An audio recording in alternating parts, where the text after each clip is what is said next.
Sean todos bienvenidos al segundo episodio del podcast de Historia y más, donde hablaremos sobre temas interesantes en torno a la historia de México, así como de la historia mundial. El día de hoy hablaremos sobre un tema poco común en la historia de México, un tema que la mayoría de las personas desconoce, ignora y olvida con facilidad, pues no lo consideran como un suceso importante para la historia de nuestro país. Se trata del Tratado Maclean-Ocampo, el cual de haber sido ratificado hubiera cambiado la línea de tiempo de México, alterando la historia como la conocemos. Una decisión del gobierno de Juárez que hubiera resultado en vano.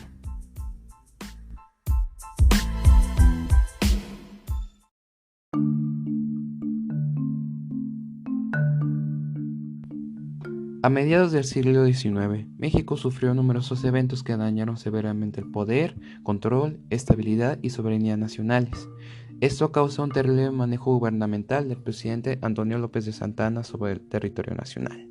Como consecuencia, México entró en guerra con la recién independiente República de Texas, la cual Santa Anna no reconoció, pues era parte del territorio del país.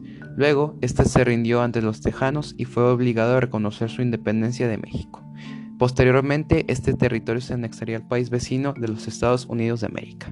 Además, tras la anexión de Texas por Estados Unidos, las tensiones entre ambos países aumentaron y luego entraron en guerra en 1846, siendo los Estados Unidos los que salieron victoriosos, anexando el 55% del territorio mexicano, a excepción de la región de la Mesilla, la cual fue vendida unos años más tarde.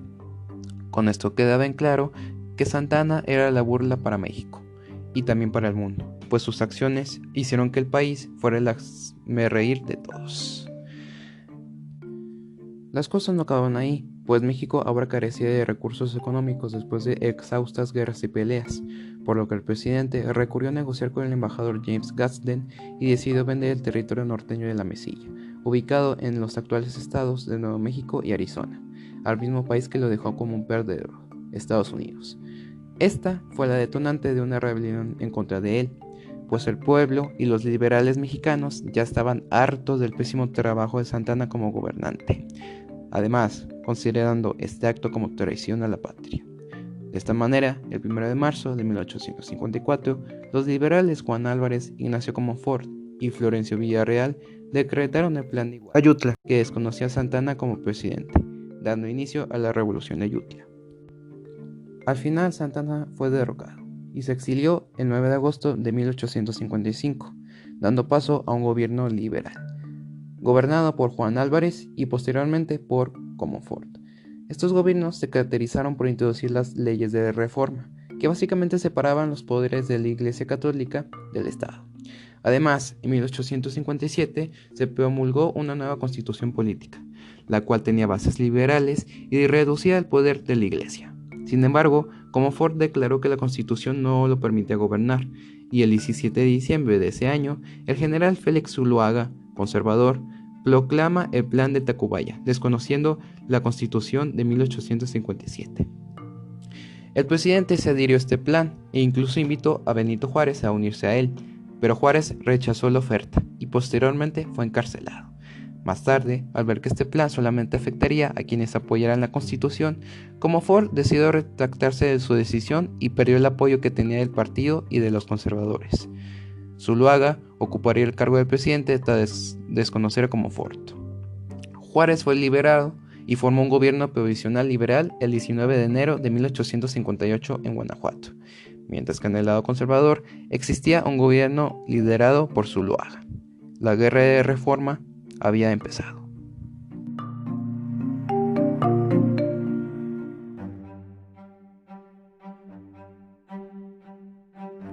El país ahora se encontraba dividido en dos bandos, dos gobiernos con ideologías distintas. Un gobierno liberal dirigido por el presidente Benito Juárez, que apoyaba la libertad de expresión, el establecimiento de una república federal y el Estado y educación laicos, entre otros.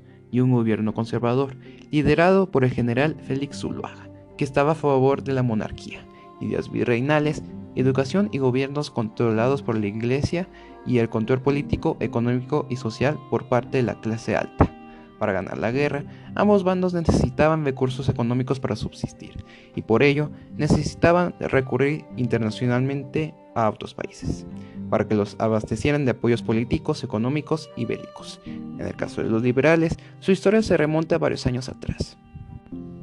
Unos años antes, en 1856, el embajador Gadsden fue despojado de su cargo y fue reemplazado por John Forsyth, quien fue enviado al país por el presidente estadounidense James Buchanan, con el objetivo de conseguir permiso para transitar por el istmo de Tehuantepec y la concesión de Baja California hacia los Estados Unidos.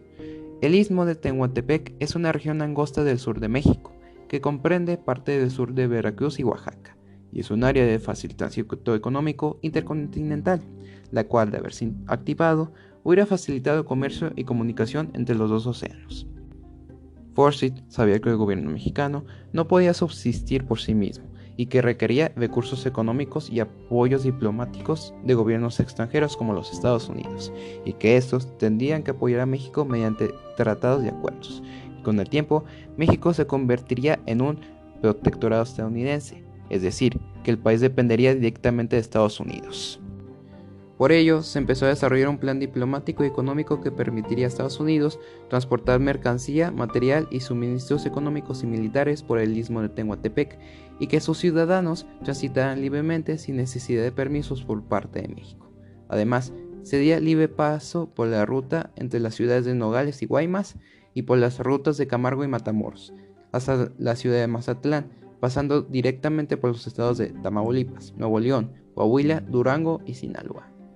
Además, el tratado estipulaba que México recibiría $4 millones, $2 millones para el gobierno y los otros 2 para pagar deudas reclamadas por ciudadanos americanos. Este plan fue desarrollado por Miguel Herrero de Tejada junto con Forsyth, y aunque ya estaba en planes de darse a cabo, se proclamó el Plan de Tacubaya, dando inicio a la Guerra de Reforma, dejando los planes en incertidumbre, pues ahora existían 2 gobiernos distintos, el liberal y el conservador.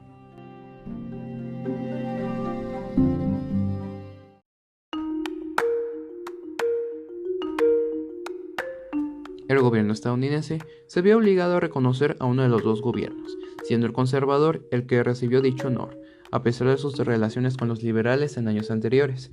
El embajador estaba dispuesto a negociar el plan con los conservadores, pero las cosas no resultaban como se esperaba, pues el 5 de abril de 1858, el secretario de Relaciones Exteriores conservador, Luis G. Cuevas, rechazó las intenciones de Forsyth con el gobierno de Zuluaga. Posteriormente, Forsyth perdió su puesto tras enfrentarse al gobierno conservador, sugiriendo a los americanos viviendo en el país a no pagar los impuestos gubernamentales, pero Estados Unidos siguió con su plan al enviar a William Churchill al puerto de Veracruz en enero de 1859 para negociar el tratado diplomático con el exsecretario de Relaciones Exteriores liberal, Melchor Ocampo. Ellos aún querían obtener Baja California como territorio estadounidense, más lo estipulado en el tratado. Los americanos reconocerían posteriormente el gobierno liberal de Juárez, a cambio de que México aceptara todo el tratado.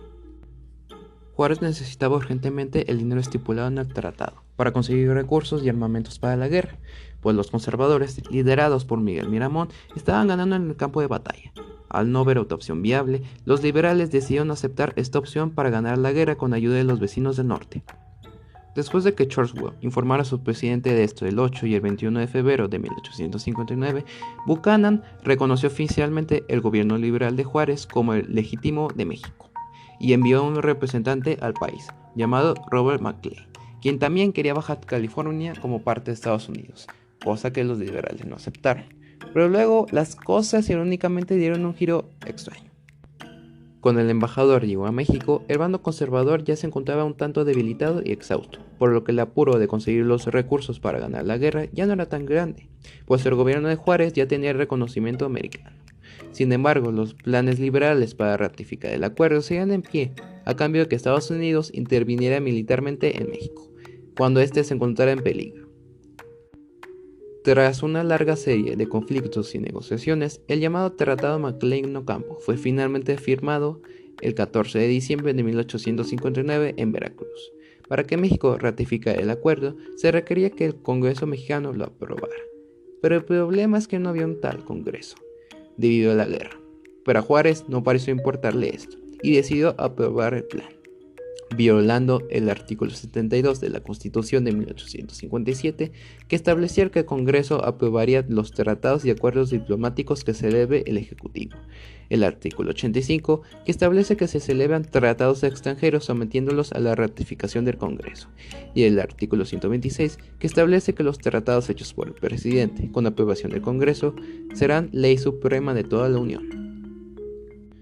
La guerra aún no terminaba, y los conservadores adquirieron los barcos militares de gran potencial, que podían destruir a los liberales, por lo que Juárez recurrió a la ayuda de Estados Unidos para enfrentar a Miramón, aunque el tratado aún no había sido ratificado en su totalidad. Finalmente, el 22 de diciembre de 1860, en San Miguel Calpulalpan, se dio a cabo la batalla final de la guerra, siendo los liberales los triunfadores, permitiendo a Juárez entrar a la capital nacional el 11 de enero de 1861. El tratado, por otra parte, fue rechazado por el Congreso de los Estados Unidos, pues en esas fechas existía una tensión muy fuerte entre los esclavistas y antiesclavistas estadounidenses, dando paso a la Guerra Civil estadounidense, por lo que toda la labor, el esfuerzo, las diferencias y negociaciones entre ambos países se tiró a la basura, pero de haber sido al revés, la línea del tiempo de la historia mexicana hubiera sido diferente.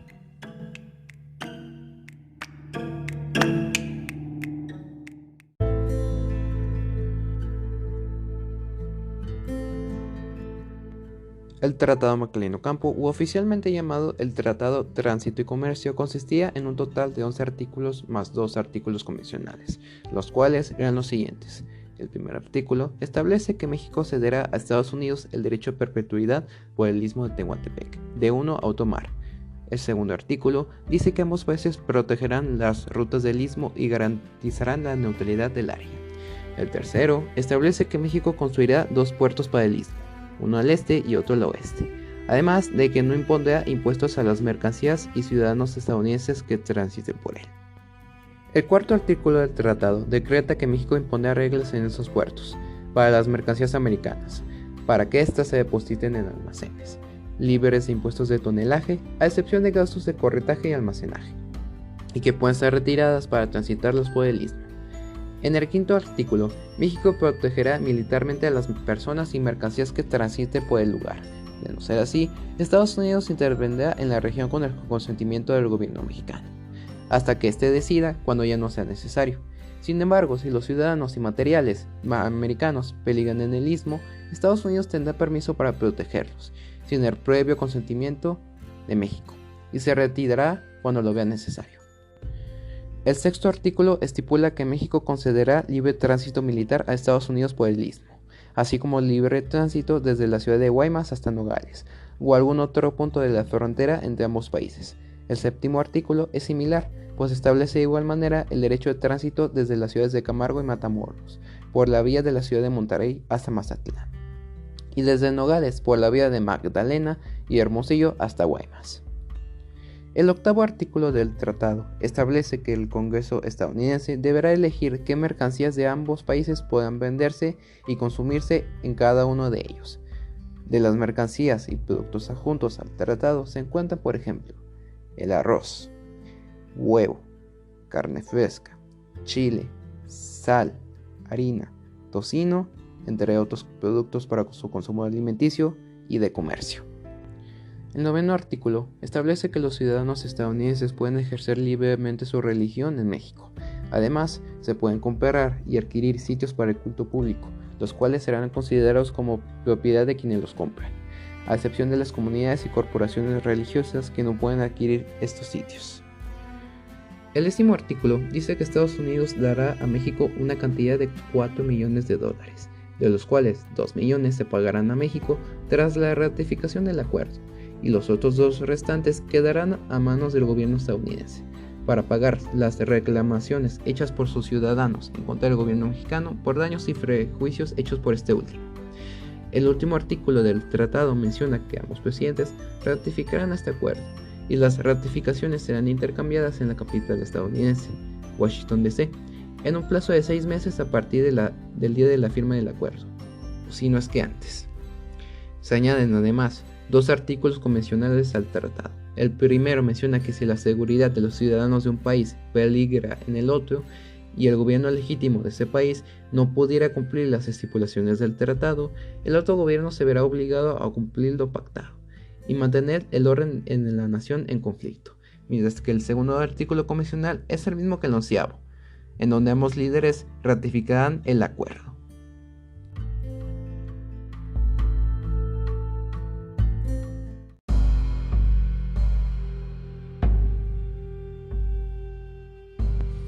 El acuerdo, afortunadamente, nunca entró en vigor en ambas naciones, pues el Congreso estadounidense no lo aprobó. Y de haber sido así, poco a poco México se hubiera convertido en una especie de protectorado estadounidense, es decir, que las acciones y la organización dentro de la República Mexicana estarían a manos de Estados Unidos. Es posible que después de que nuestro país se hubiera convertido en un protectorado americano, con el tiempo se mezclaría con la cultura estadounidense para que en un futuro se anexara a Estados Unidos, sin necesidad de una guerra o un tratado de cesión territorial, siendo un proceso lento y tardado, pero tranquilo y pacífico, por lo que hubiera sido un gran punto a favor para Estados Unidos en su política expansionista. El Tratado McLean-Ocampo no fue el único firmado y realizado para ganar la guerra de reforma. Los conservadores, por otra parte, buscaron la ayuda internacional con España, con la firma del Tratado Mon-Almonte en septiembre de 1859, el cual restablecía las relaciones diplomáticas entre ambas naciones y estipulaba que México pagaría las reclamaciones económicas hechas por España. El acuerdo de McLean-Ocampo es prueba de que el gobierno liberal de Benito Juárez no era tan bueno, leal y patriótico como lo describen algunos libros de texto de historia, pues no quieren manchar el legado que Juárez dejó con las leyes de reforma, la guerra de reforma y la segunda intervención francesa, eventos que hacen que lo consideren como un héroe nacional. La historia mexicana está llena de eventos y sucesos que han transformado el rumbo de la nación. Pero dentro de las raíces de dichos eventos hay cosas que se encuentran ocultas en la oscuridad, las cuales de no ser estudiadas harán que nos formemos una perspectiva errónea de lo que es y ha sido nuestro país.